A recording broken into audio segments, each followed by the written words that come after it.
Oke,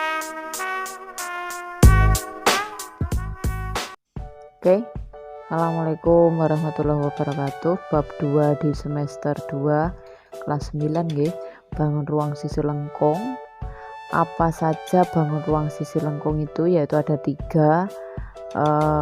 Kalau kamu buka-buka di LKS, yang pertama adalah tabung. Nggih. SD sebenarnya ini sudah. Kemudian yang kedua adalah kerucut. Itu nggih. Kemudian yang ketiga adalah bola. Ya, apa yang kita cari dari ketiga bangun ini nanti adalah luas, luas tabung, luas kerucut, dan luas bola maupun volumenya. Yang pertama adalah tabung. Tabung itu antara alas dan tutup konsepnya adalah sama. Jadi dia ada 2 lingkaran yang mengalas dan menutupnya. Garisnya yang tengah disebut sebagai tinggi, kemudian alasnya yang panjang disebut sebagai diameter, ini namanya D, diameter. Kemudian separohnya ke sini adalah namanya R atau jari-jari. Gitu nggih. Ini adalah bagian-bagian dari tabung. Kemudian kalau tabung itu saya buka, dia nanti akan mempunyai jaring-jaring seperti ini. Yang tengah berupa persegi panjang, kemudian yang bawah berupa bawah dan atas ini sama, bentuknya sama, alas dan tutup sama. Nah, dari situ kita nanti bisa mencari luas permukaan tabung. Dari mana mencarinya? Luas permukaan tabung itu terdiri dari 2 buah lingkaran sebagai alas dan tutup. Kemudian ini namanya sebagai luas selimut atau tutupnya, selimut. Nah, selimutnya, kalau bahasa Jawa ini kemul. Jadi dia mempunyai selimut yang berbentuk, kalau kalang itu kamu buka di kehidupan sehari-hari, kamu lihat misalnya kalang itu kamu buka, dia nanti akan berbentuk persegi panjang, dimana kalau sesuai konsep awal tadi di sini sebagai tinggi, kemudian alasnya ini kan otomatis berbentuk lingkaran, sehingga ini kita sebut sebagai keliling lingkaran. Itu nggih. Kok bisa keliling lingkaran, Bu? Karena bentuknya lingkaran, alas dan tutupnya sama, otomatis ukurannya nanti juga akan sama. Nah, itu konsep dari tabung, sehingga kita nanti bisa mencari yang pertama adalah luas selimut dulu. Luas selimut itu adalah, kalau di situ kan bentuknya panjang kali lebar nih, panjang kali lebar.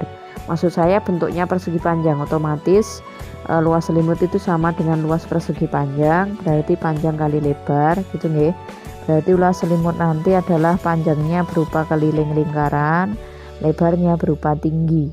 Sehingga kalau kamu tahu konsep keliling lingkaran itu adalah 2 PR dikali tinggi, gitu nggih. Sehingga kesimpulannya luas selimut itu adalah, luas selimut tabung itu adalah 2 pi RT. Itu yang pertama. Itu nggih. Kemudian bagaimana mencari luas permukaan? Kita lanjutkan nanti. Apa istilah 2 pi RT, apa toh pi itu? Sebelum kita lanjutkan, pi itu adalah nilainya 22/7. Ini hanya untuk lingkaran atau 3,14. Kemudian R itu adalah jari-jari, itu nggih. Kemudian T itu adalah tinggi. Oke, ini konsep yang harus kamu ketahui. Nah, apa luas selimut? Luas selimut itu gur tengah, hanya selimutnya. Kalau luas permukaan bagaimana, Bu? Berarti luas permukaan itu adalah luas selimut ditambah alas dan tutupnya, gitu nggih. Kalau kita mau cari rumusnya dari konsep, berarti luas permukaan itu adalah 2 kali luas lingkaran, gitu nggih, ditambah luas selimut, gitu nggih. Apa luas lingkaran? Luas lingkaran kan 2 PR nggih, 2 PR kuadrat ditambah 2 luas selimut tadi adalah 2 PRT, sehingga ada hukum distributif yang berlaku di sini. 2 PR-nya saya keluarkan, sehingga ini 2 PR dikali R tambah T. Ini adalah rumus dari luas permukaan, luas seluruh dari tabung, 2 PR kali R ditambah T. Gini nggih.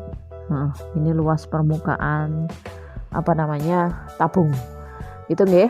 Lalu ini bagian-bagian tabung. Yang terakhir adalah volume tabung. Volume tabung itu adalah PR quadrate atau luas lingkaran dikali tingginya. Ya, ini tentang tabung, unsur-unsur dan rumus yang berlaku pada tabung.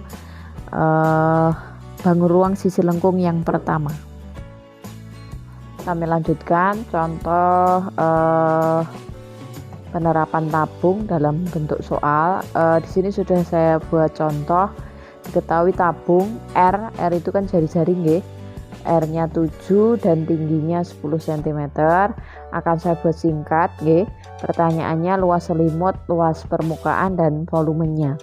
Nah, pertama adalah luas selimut, LS saya singkat. Seperti yang kamu tahu tadi, luas selimut adalah langsung 2 pi/t. Biasakan menulis rumus dulu, oke? Sehingga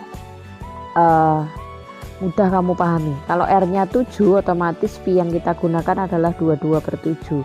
Berarti 2 kali 22/7 kali 7 kali tingginya 10. Sehingga langsung kita coret. Sehingga 2 kali 22 adalah 44. 44 dikalikan 10 adalah 440. Kalau luas satuannya adalah cm persegi. Ini luas selimut nggih.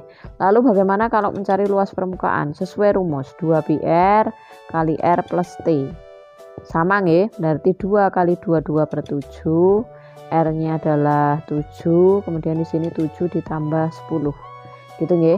7 bagi 7 adalah 7, kemudian 44 dikalikan 17. Dikalikan biasa. Coba kita kalikan. 44 dikalikan 17, 82 308 nggih, 44. Ya.